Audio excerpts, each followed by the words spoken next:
Got it. Good morning, everyone. We're just going to take a moment while everyone gets signed in.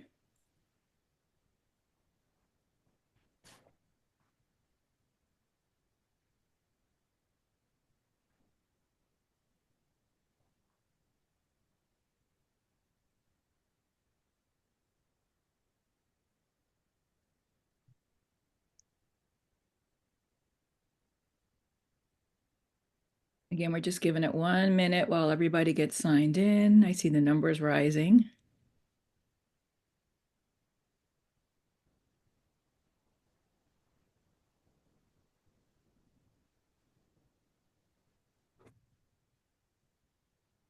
All right, we're going to get this started. Well, there we go. Welcome, everybody. Thanks for joining us today, December 12th, 2024, for our webinar, New Year, New Laws, Essential Updates for 2025 Labor Compliance, presented by Ethos Human Capital Solutions and Merhab, Robinson, and Clarkson Law Corporation. My name is Denise Keddy, and I'm your moderator for this session. And I just want to go through a couple of quick reminders before we kick off the webinar. Today's webinar will run about an hour and 15 minutes, so it's a little bit longer than usual. But if you have to leave before we're finished, don't worry. We will record the webinar, and both Ethos and Merhab Robinson have YouTube pages, and the webinar will be posted on their YouTube pages within the next 24 hours. If you have questions in the webinar, just make sure you put the questions in the Q&A box. We'll do our best to answer them at the end of the presentation. We always leave some time for questions. You can download the presentation in a few minutes. I'm going to put the links in the chat box, and you'll be able to download today's presentation so you have it for reference. If you have issues during the presentation, please put a note in the webinar chat, and I'll take a look at it. Linda has a slide link here, but we realized that there was one slide missing, so I will put the chat in the chat box, the entire presentation, so that you have the one with the missing slide. Just a reminder, today's webinar is being recorded and all accompanying materials are protected by copyright. Our presentation today is intended for information purposes only and should not be relied on to reach a conclusion in any area of law.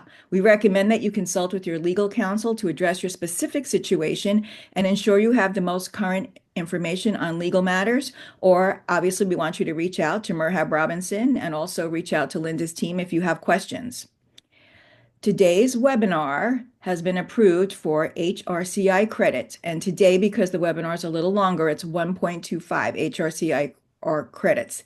If you'd like the credit, please answer the survey. There's the link for the survey. I'll also drop that into the chat box later on towards the end of the presentation. Once you answer the questions, you'll get your certificate. But today, let me kick you off our legal experts today. Our legal expert is Luna Hernandez. Luna is fairly new to the webinar team, so she's been doing this for a couple months with us. She's an associate attorney at the law firm of Merhab, Robinson, and Clarkson in the firm's transactional department, where she advises clients on real estate, finance, M&A, and most importantly for us today, employment law. Luna joined the firm in February of 2021 as a transactional department paralegal after she immigrated to the United States, and was admitted to the State Bar of California last year in November of 2023. And she spends any time that she has outside her office with her beautiful 5-month-old baby. And our HR expert today is Linda Duffy, President of President of Ethos Human Capital Solutions. Linda has 30 years of experience in building her business and her team to help consult, recruit, training, payroll, and organizational programs for your company. Linda and her Ethos team is known for building the magic of human connection with your company by developing strategies for business leaders to get the right systems, people, and culture in place within your organization so you as a business owner can focus on running your business. In Linda's spare time, you can find her cheering on. This year, it will be the hockey team. She's cheering on the Ducks because it's season. It's hockey season. Yeah, duck season. Linda, this is our biggest webinar every year, the one that everybody wants all the information on. Can you get us started today? I can get us started. Welcome, everybody. Happy holidays to everybody. This time as we put the slides together, Luna and I wanted to give you some tips on really what to do and what to watch for on every slide. So if you see this little icon of a handbook, that means it's probably something you need to review in your handbook and update. And otherwise, it's a review, your policy, your practice, right? So there's some things that don't need to go into your handbook, but you still want to take a look and make sure you're being compliant with everything. We're going to really focus on two parts today, and Luna and I are going to go back and forth on these. The first is all the legislative updates, things that were signed into law, most of them California state. And then also, Luna's going to talk about some court cases that impact employers. And then finally, as Denise said, we always save room at the end for Q&A. So if you want to drop your questions into the Q&A section, that's great. And then we'll get to those at the end. I'm going to interrupt you 1 second. The webinar chat isn't enabled for me for some obscure reason, so I can't drop in the Huh. slide handout. Let me see if making you host makes a difference. I don't know. It Uh, could be a webinar function, Denise, so we'll just see no. what we can do. Okay, Okay, I can do it now. So everybody, I'll there you drop this go. in. Thanks for your patience. All right, thanks, Denise. Okay, so let's start with some legislative updates. The first thing everybody knows, minimum wage seems to go up every year. So California state across the board, right, unless there's exceptions, California state minimum wage is going to be $16.50 an hour effective January 1st. So you want to take a look and make sure everybody's making at least that amount of money, again, with some exceptions. And you also want to take a look because you're going to have some wage compression issues, right? So people that, you know, are currently at $16 an hour, maybe have worked with you for a year, and then, you know, you're going to bump them up to 16.50, but when you hire somebody tomorrow, they're going to be at 16.50. So you're going to have to give some thought to how to make sure that the people that are already there that have some experience stick around. Prop 32, we were watching really closely. Hopefully everybody knows that that did not pass, and that would have created a higher minimum wage for large employers. But at least in this election, it didn't pass, so everybody's at the 16.50 an hour. Now, as I mentioned, there are some exceptions to that. There are exceptions for different industries, so we put a few of them here. So, for example, fast food workers have a minimum wage of $20 an hour. Healthcare is at $23 an hour, and that's going to go up in July. And then also hotel workers in certain areas of Los Angeles have a higher minimum wage. So it's really important that you take a look at the definitions to see if you are covered in those industries, because fast food workers may include some things you wouldn't expect, or may carve out some things that are clearly part of a national chain, but it's at the airport, for example, or something else, and then it creates an exception. So you want to take a look at all of those and make sure that you know if you're covered and what your minimum wage is going to be. And then, of course, in addition to the industry exceptions, we also have certain cities and counties throughout California that are at a higher minimum wage. So really important that you know, even if you have one employee in those areas, you want to make sure that they're being paid appropriately. So this list is actually from the DLSE website. And if you can use this URL, it'll actually you'll find a link where you can download all of the different cities and counties that have exceptions. And so that's a really good resource for you as well. And then just a reminder, you really need to audit your payroll to make sure that you're compliant with all of the minimum wage. Not just minimum wage for hourly employees, but of course the minimum salary for exempt employees. Now, just keep in mind for exempt employees, and we're talking about white collar exemptions, so the administrative, executive, and professional exemptions, that minimum salary is twice minimum wage, but it's twice the state's minimum wage. So in this case, it's twice the 16.50 an hour. So even if you have an employee, say in Emeryville or one of the other cities that has a higher minimum wage, for exemption, for white collar exemptions, you're looking at the state minimum wage. So 16.50 an hour times two times 2080 hours in a year gets you a minimum salary of $68,640 each year. Now, we always get the question about, well, what about part-time employees? Can you have a part-time exempt employee? And the answer is absolutely, but you cannot prorate the salary. So you could have somebody working 20 or 30 hours, you know, on average, And you could say they're exempt if they meet the duties qualifications, but they also have to meet that annual minimum salary. So you cannot prorate it. It's something we see all the time when we audit. We also see that people ignore the duties part and they're just like, oh yeah, we pay everybody a salary, but it's like 45,000 a year, and we know automatically they're not going to be compliant. There are a couple of other exceptions that we just wanted to highlight for you. One of those is the computer professional exemption. And this is where the duties test really comes into play, because just two parts. So on the salary part, it's a higher minimum, right? So you can see the annual salary for the computer professional exemption is 118,000 a year. So it's a lot higher than the 68,000 for the white collar exemptions. But you also, again, have to remember the duties portion. And in this case, the duties for the computer professional do not include things like help desk, right? It's not routine technical things. It's more, the work has to be intellectual and creative. There has to be a lot of independent discretion and judgment. You have to do things like, programming or software engineering, things like that. So it's not just your usual help desk. So even if you're paying your help desk people really well, you're not going to qualify under the duties portion. So just wanted to point that out. And then the other exception that we wanted to mention is about unionized workplaces. So Luna and I, neither one have a lot of clients that are union, but we have a handful.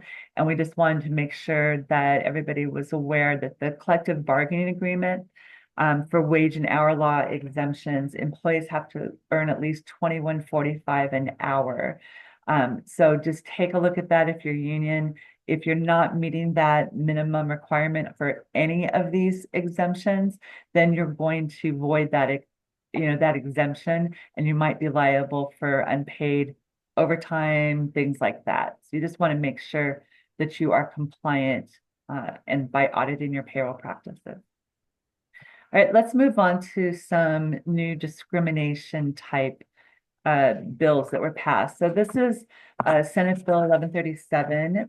And this one, I have to admit, when I first read it, I thought, okay, why do we need this? Because right now, we've all seen claims where an employee goes or a former employee goes and claims, oh, they discriminated against me based on a multitude of things, right? My age, my race, my gender, whatever. This is a little bit different. It actually includes an education part of the government code and the Fair Employment and Housing Act, and they're sort of putting everything together under one law. But what it basically says is recognizing discrimination and harassment based on multiple categories where they may intersect. So for example, you have a Black female employee who's overlooked for promotions while other women and Black men are promoted, right? And so, she might be able to come forward and make a claim for both race and gender discrimination. So I talked to multiple of attorneys about this because I was like, this seems like we already have this covered. And so one of them, I just wanted to tell you what she said back, which was some of the intent behind the law is performative, but the legislative history makes it clear that the state is trying to make it easier to bring claims for folks experiencing bad behavior on the basis of more than one characteristic. So in other words, the behavior might not be sufficiently severe or pervasive on the basis of one characteristic, but when combined with behavior exhibited because of another characteristic, it might be. So that's just the way to think about this is, the state's going to continue to try to make it easier for employees to bring claims. And in this case, it might rise to that level of severe or pervasive if they tag multiple protected characteristics. This is something that you definitely want to take a look at with your handbook. They've expanded the definition of race. And first of all, it removes the word historically, because when we talk about, and this is specific to hairstyles, when we talk about hairstyles, at least in our template up until this year, it has said historically, part of race, wearing hair in a certain manner. So this took it a little bit step further, said we're going to take out historically. We don't want any references to the past per se, because it could be something now as well. But this is, so if you have an employee that is wearing locks or braids or twists or whatever. You cannot take any sort of action against them. Don't criticize them for it, anything like that. You don't want to make references to that because it's going to be considered potentially racially discriminatory. So any type of hair, the way that it's, way that they're choosing to wear their hair, anybody, if it can be considered part of their race, then it's going to be part of a protected class. All right, the next one is Senate Bill 1100. Another type of discriminatory practice is to tell people that they have to have a driver's license in order to have a job. If the job requires the use of a driver's license, then of course that is going to be a qualification for getting the job. And then that's fine that you can put that in ads. You can screen people based on their ability to drive because of that. But if the burden is going to be on the employer to prove that, oh, yes, this is really a bona fide occupational qualification to have a driver's license. It's not something that's just done, every once in a while, but it's really a big part of their job. You also have to show that using alternative transportation is not comparable in travel time or cost. And so you want to make sure that you don't have any requirements that are unnecessary, right, in the job. And this is trying to protect mostly immigration status, to be honest with you, because a few years ago, we had a law that said, doesn't matter if you're here legally or not, you can still go get a driver's license. And so they're just trying to make it, again, easier for employees or job applicants to file a claim if they're discriminated against based on this. So you want to make sure that you're not, your recruiters or your managers, whoever's doing the hiring, they're not putting this in a job posting unless it's absolutely a requirement of the job. Okay, this is another interesting one to me is, that we have the EEOC and we have the Department of Fair Employment and Housing, and the California Civil Rights Department, who are charged with enforcing discrimination, harassment. But based on Senate Bill 1340, now your local governments can do it as well. So I was joking with Luna, I wonder if Santa Ana Police Department's going to come knocking on my door saying, hey, you've been discriminating against somebody or you've been harassing somebody. So again, just making it easier to bring charges against somebody. I'm not really sure why this was necessary, but it does enhance, I guess, collaboration between state and local entities to make sure that employment discrimination is as minimal as possible. And then finally, on harassment and discrimination, the EEOC actually released new guidance on harassment, which is the first time in 25 years. This was back in April. And they expanded the definitions of protected characteristics. And so it specifically includes harassment based on sexual orientation, gender identity, and gender expression. And then it also adds harassment to pregnancy-related issues. So what's interesting, though, are a couple things. One is they have, so one thing is that they've said about 70 different examples of what constitutes workplace harassment. So if you go look on the EEOC, you'll have this. You'll notice that a lot of those things are already in California law.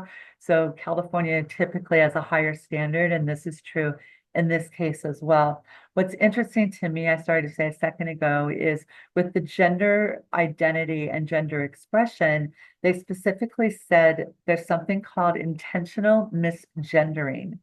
So we've had this come up before, interestingly, although I didn't know there was a specific phrase for it, but where somebody refuses to call their coworker by the appropriate pronoun. So let's say, for example, I have a virtual assistant who's new. It's a woman. She likes they and them as her pronouns. If I were to continue to refer to her as she or her, then I could be intentionally misgendering, which could, bring about a claim against me. So we've had this before where, there are people that think, oh, this whole thing with pronouns is ridiculous, and I'm not going to do that. But it now is a potential claim. And so everybody needs to know that, train your employees, your HR department, and make sure that they're aware of this. The other thing that this new release brought up is it recognizes that harassment can occur remotely, right? It could be on a Zoom meeting, or it could be via email or something like that. It doesn't have to be face-to-face or in person. It also goes through and says, here are all of the different ways that employers may be held liable depending on who's doing the harassing. So you want to make sure that you take a look at this update and see if there's anything in your handbook or in your practices that you need to update. Okay, and then last, before I turn it over to Luna, there is a new indoor heat standard that went into effect last July. And we just wanted to make note of it for everybody. We're not going to go through the details. You can Google it. You can go to the CalOSHA website, and they've got a lot of handy tips. But if your workplace has a potential heat issue, and this is where an indoor temperature reaches 82 degrees Fahrenheit or greater, then you, as the employer, have to take steps to protect the workers. So that could be, providing water, cool down areas, training on how to reduce heat exposure, things like that. And then if it goes up to 87 degrees or higher, there are additional requirements that apply. So you want to make sure, again, take a look to see whether or not you're covered by this. There are some exceptions. For example, if the employee is exposed to temperatures between 82 and 95 degrees Fahrenheit for less than 15 minutes in a 60-minute period, then you're okay, unless it's a vehicle without effective air conditioning. So you got to really look at the details, the way they wrote it, to see whether or not your business is covered by this. And with that, Luna, I'm going to turn it back over to you. Wonderful. Thank you so much, Linda, and welcome everyone. Happy holidays. The first legislative update I'm going to speak to you about today is the Freelance Worker Protection Act. And this particular act was enacted to address the unique challenges faced by freelance workers in California. The act sets minimum standards for contracts and payments in order to create a fair working environment for both freelance workers as well as employees. And some of the provisions require a written contract for all freelance work valued at $250 or more. The purpose of this provision was to ensure that there is clarity in both the terms and expectations of this freelance employment. Additionally, the Act requires employers to keep these contracts for a minimum of 4 years. And the importance of this is you want to go and have a look at your document retention policies and make sure that you're including this particular contract in those for a minimum of 4 years. Additionally, payments must be made according to the contract's terms. You must not veer from that. And if the contract for some reason does not have payment terms, you're going to need to pay within 30 days after the work is completed. Furthermore, retaliation against freelancers for asserting their rights under this act is prohibited. And enforcement of this has actually been strengthened with a provision allowing for both freelancers and public prosecutors to initiate civil actions if the act's provisions are violated. So in a similar vein to the local law enforcement, you're seeing this resurgence or rather a move towards really looking at multiple avenues for recovery. The next update is the California Worker Freedom from Employer Intimidation Act, which is an absolute mouthful. We sort of colloquially refer to this as the no captive audience law.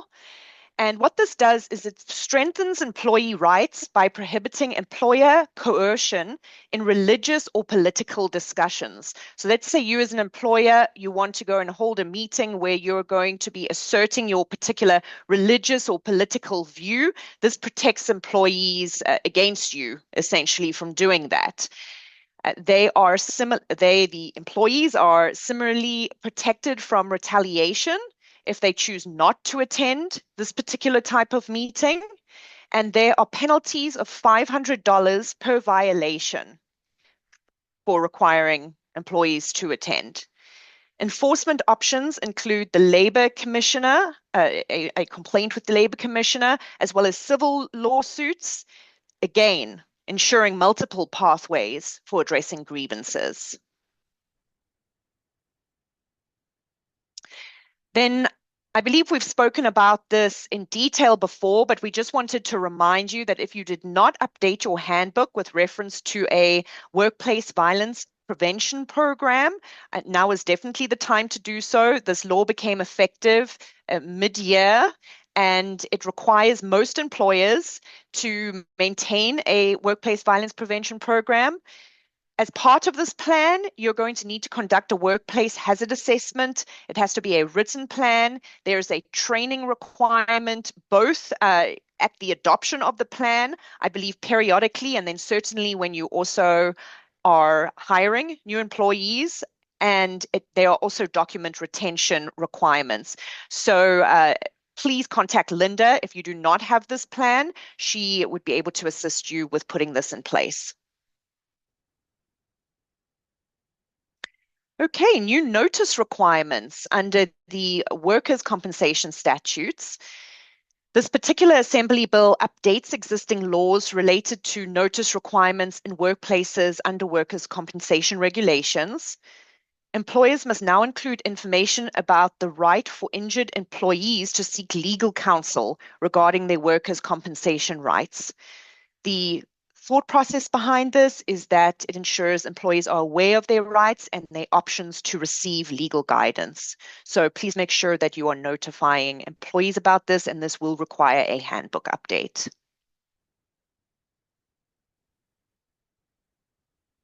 Next, we have got expanding occupational safety coverage. This particular Senate bill addresses workplace safety in a historically unregulated area, that being household domestic service. Currently, CalOSHA excludes domestic service, but starting as of July 1st, 2025, it will include and apply to most domestic workers, ensuring workplace safety standards for this particularly vulnerable workforce that has largely gone unregulated. Important exemptions exist here, such as publicly funded services, family daycare homes, and private individuals hiring for tasks like cleaning and caregiving. If you believe that you have employed someone that this new law will apply to, we do request that you seek legal guidance to determine whether your particular circumstances will fall within one of the exemptions or not, because if it doesn't, you're obviously going to need to comply now. This shift will require affected employers to comply with CalOSHA standards, which could involve providing training as well as protective equipment and hazard assessments. Note that the bill imposes criminal penalties for non-compliance, and this aligns with existing rules under the California Occupational Safety and Health Act. With that, I'm going to have Linda take over again to finish out the legislative updates, and then I'll jump back in with updates regarding court cases. Awesome. Thank you, Luna.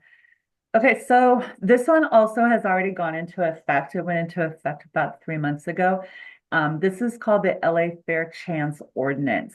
And so this applies specifically to companies with 5 or more employees and doing business in an unincorporated area of Los Angeles County. Now, a lot of this bill is already in place California-wide as part of the Ban the Box law, but we also know that different cities, counties, unincorporated areas have a higher standard. So if you have employees who, I think the standard is still 2 hours of work in an unincorporated area of Los Angeles, you need to make sure that you're in compliance with this law. It actually has a lot of provisions in it.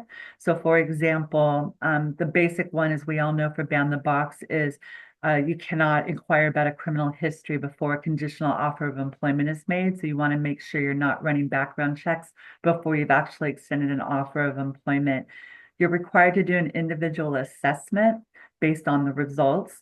And there's also a notification and fair chance process, right? We call it adverse action process, but fair chance process. Employers are limited. They cannot go more than 7 years back. There's some exceptions to that, but you can't look back more than 7 years. And then, of course, there's penalties and enforcements, as there is with all of this.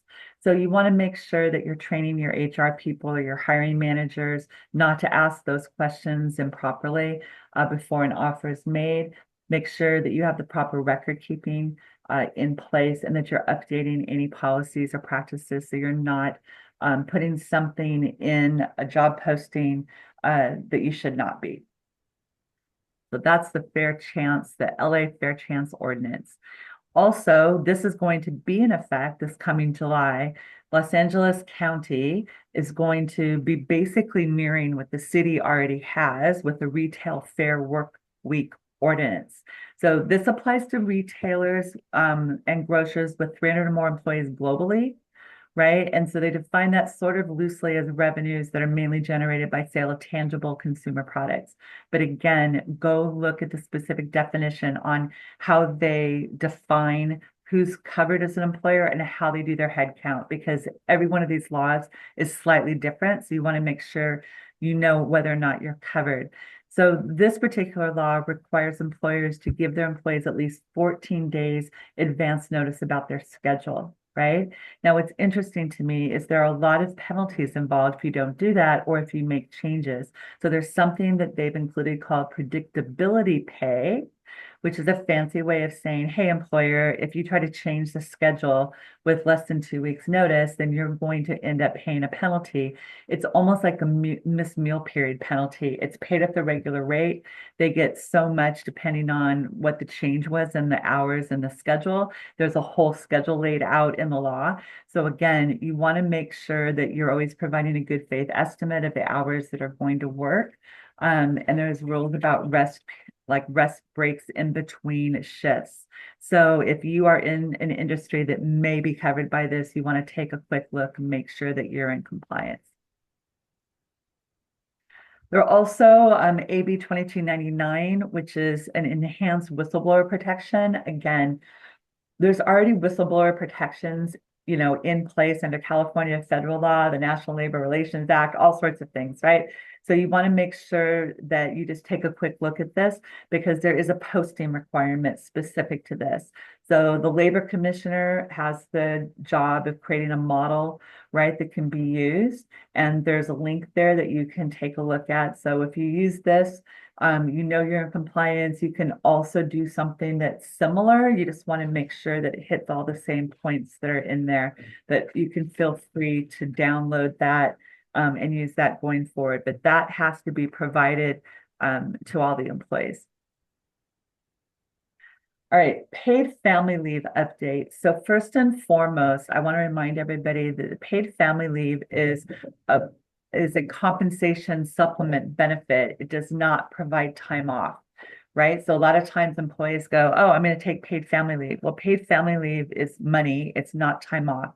So just want to remind everybody of that. So this bill, AB 2123, basically changed the rules and said that employers can no longer require employees to use 2 weeks of vacation before accessing their family leave benefits. So I don't have this come up a lot. Most employers and employees just work it out, whatever everybody wants. But we have had in our handbook template up until now that, that the company can require the employee to use up to 2 weeks of vacation time before applying for PFL benefits, and you can no longer do that. So this goes into effect for any sort of paid family leave after January 1st of this year. All right, a little bit more about workplace violence. Workplace violence, employers up until now have been able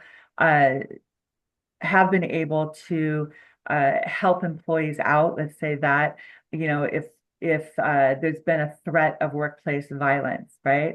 But now they can actually go a step further and employers can seek a temporary restraining order on behalf of the employee for employee harassment, right? So let's say you have a bad breakup with your boyfriend and he's continuing to harass or something like that, your employer would be able to go out and get a temporary restraining order. So there's rules around that. You have to show clear evidence that there's potential harm. Hopefully not, because workplace violence has already happened. But if it does, or if there's a threat of violence, then the company can go and get the temporary restraining order. So it pretty much just extends what was already in place to include harassment. All right, extended protections for victims of violence. So this is AB 2499, which I have to tell you is really long and very convoluted. It includes like school codes, government codes, all sorts of different parts.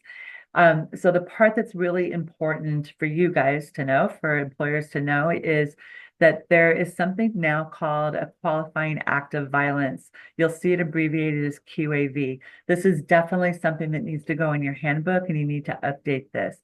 So a QAV, or a qualified act of violence, are things like domestic violence, sexual assault, stalking, and again, a perceived or actual threat of violence. And so this extends the protections for employees, not just if they personally suffer it, but if one of their family members has some sort of, if your family member is a victim of violence and one of those qualifying acts. And so this is now enforced by the California Civil Rights Division. So they're looking at it again under FEHA, and they're looking at it almost as like retaliation or discrimination. And so you want to make sure you're not doing that, right? Retaliating or discriminating against your employee for actually, taking use of the protections under this bill, because it'll be prosecuted that way. The other thing that's interesting to us is that the paid sick leave is now written into this bill. So it expands when employees can use paid sick leave. And even though, again, I don't understand why it's combined in this bill, it says that paid sick leave can be used for jury duty, for witness duty, and for going and doing any of a number of things on a list, like, helping somebody relocate, going to get a temporary restraining order, seeking treatment, obviously, but they threw in a whole bunch of other things. So you want to take a look at the paid sick leave provision in your handbook.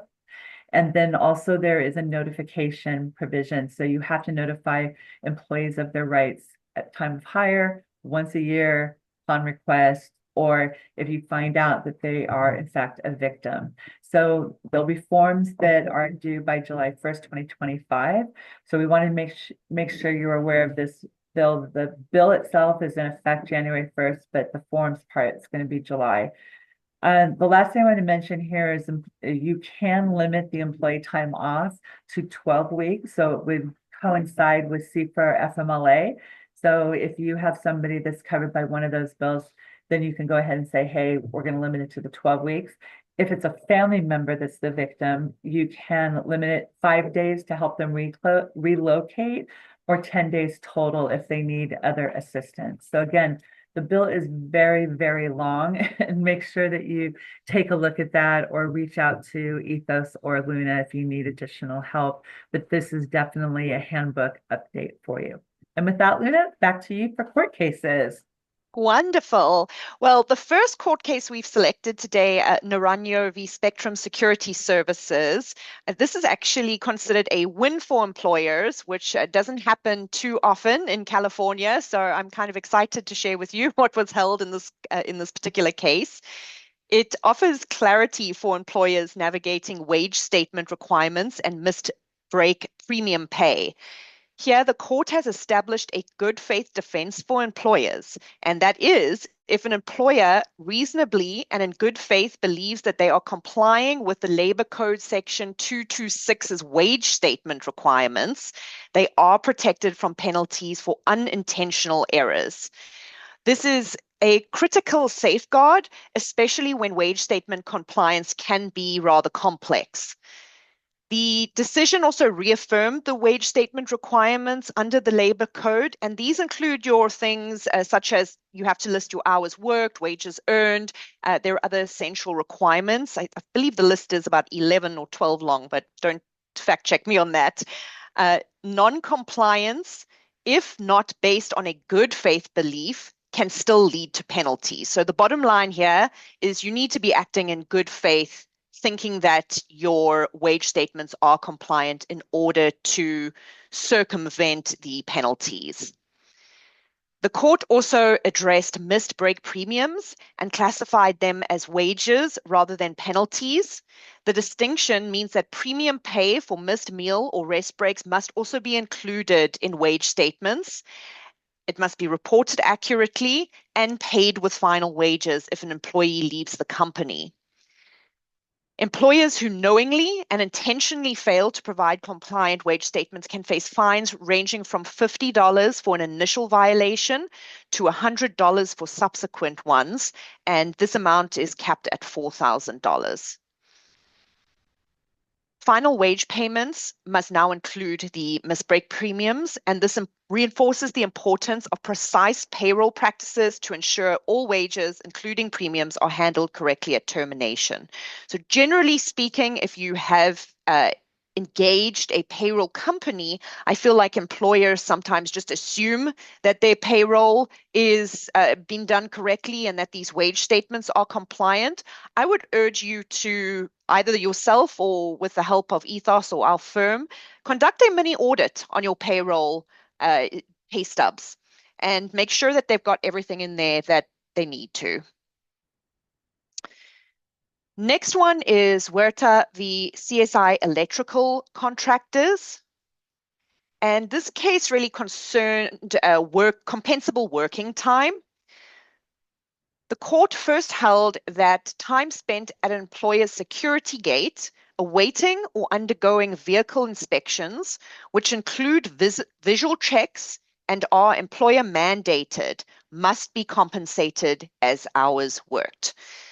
This finding reinforces the idea that employer control during these security check procedures makes the time compensable, so you need to pay them for this.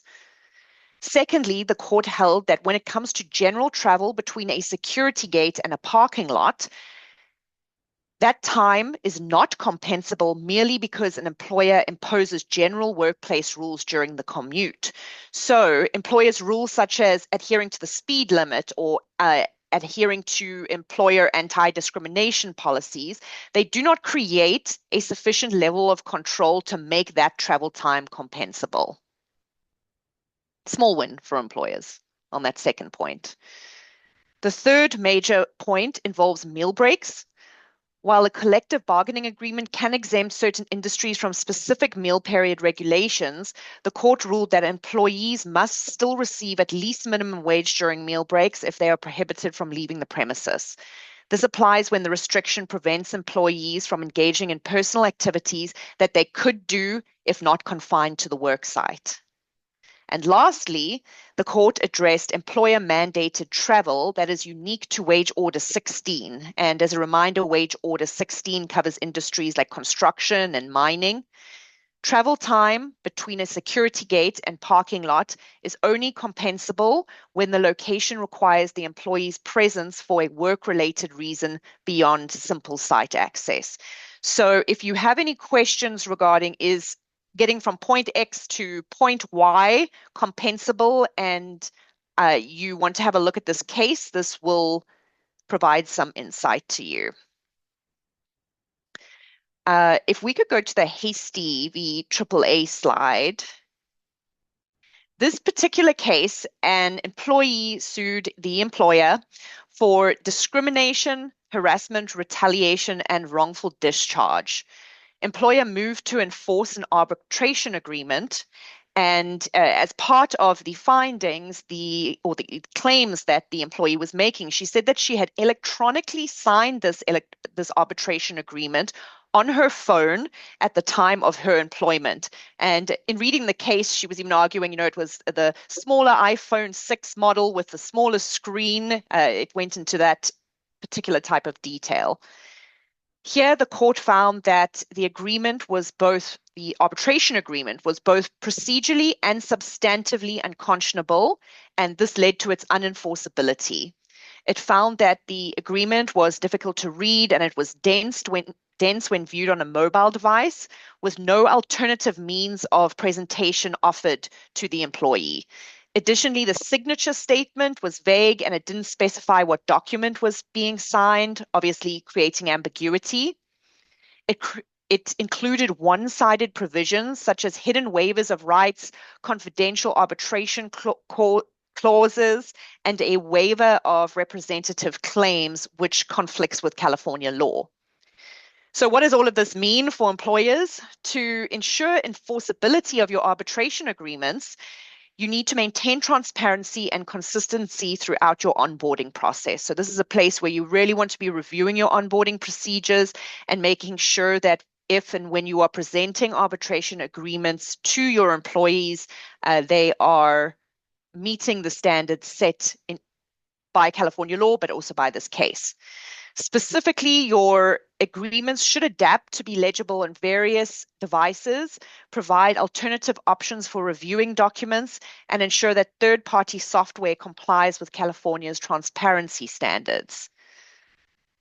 When you are crafting and presenting your arbitration agreements, it is important that you prioritize clarity and fairness to avoid issues of unconscionability and ensure that these agreements hold up in court.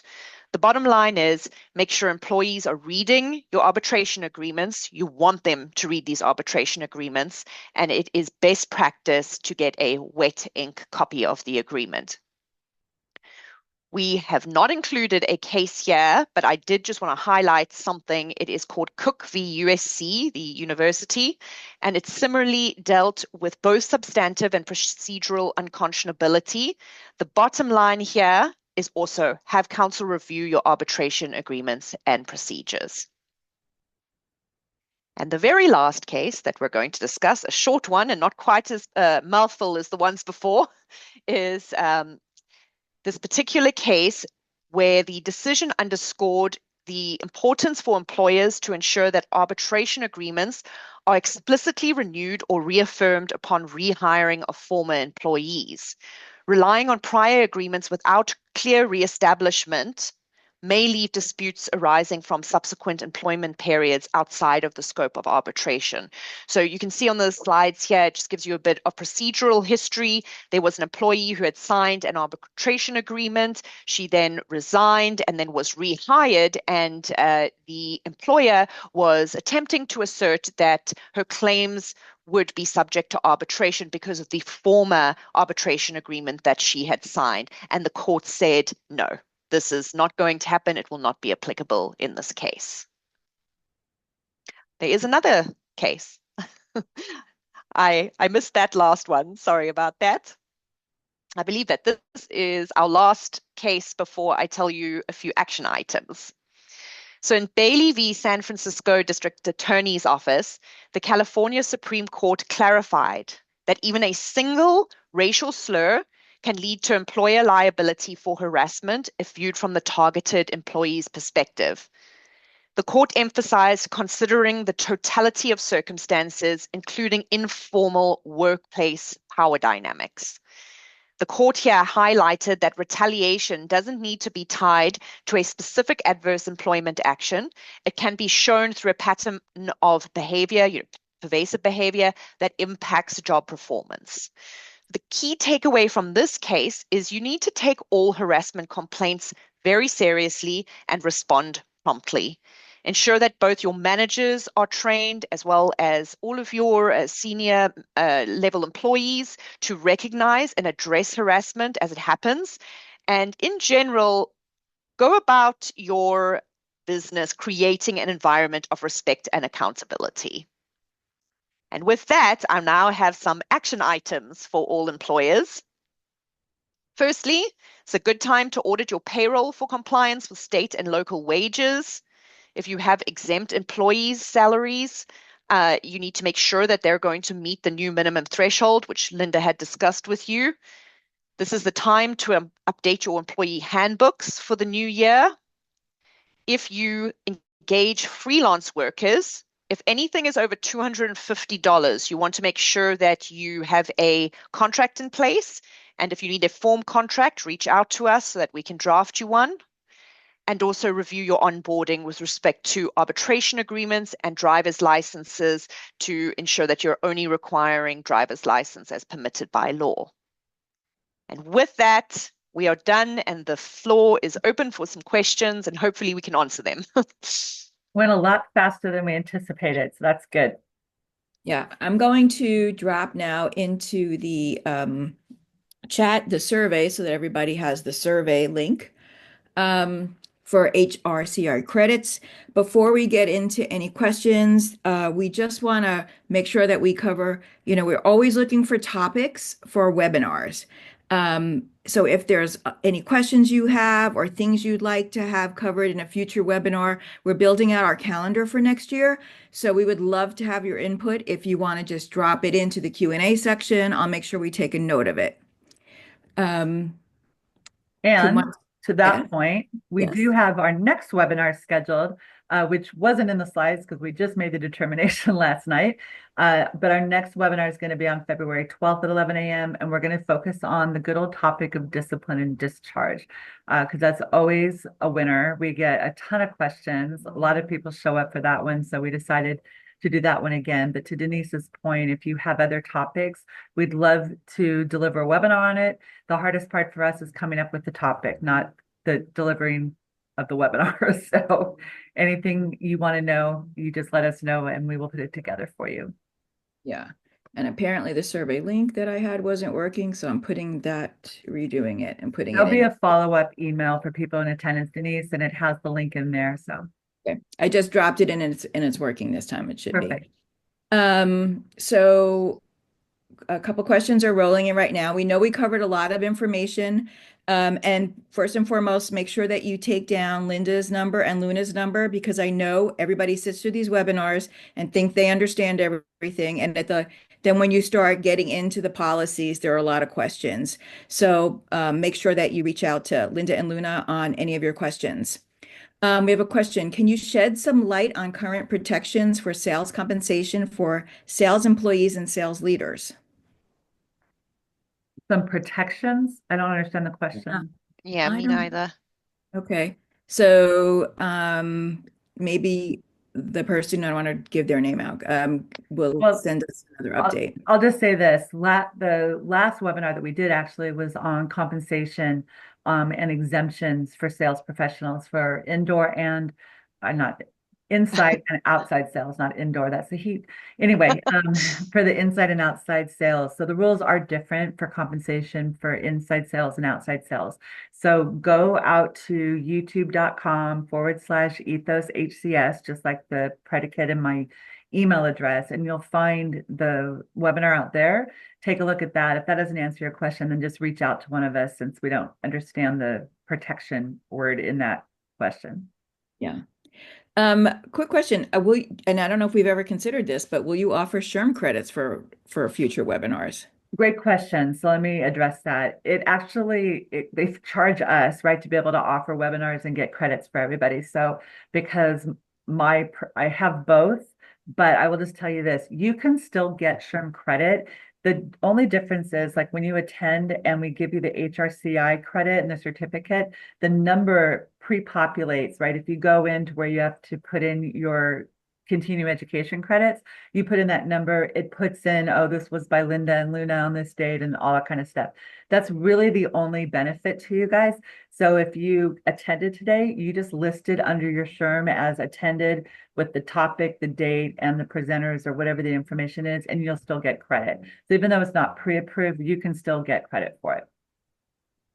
Great. So we talked a little bit about the heat and we didn't get into the details of the heat. I know Yeah. we talked about that, but is there requirements for cold? I don't know of any requirements for cold weather. Do you, Luna? No, not off the top of my head. That's an interesting question. Might Yeah. lead to some research after this. Yeah, exactly. I mean, you could Google, you could go out to the CalOSHA website and see.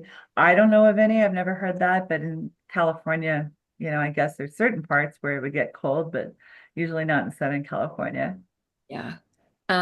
So we have a question on job postings. Job postings on Indeed must check the box yes or no if you encourage applicants with criminal records to apply. Do Yeah. California employers need to check the yes box because of the Fair Chance Ordinance? Yeah, great question. So the short answer is probably, Mhm. right? The longer answer is there are going to be some exceptions, right? So let me hallucinate one.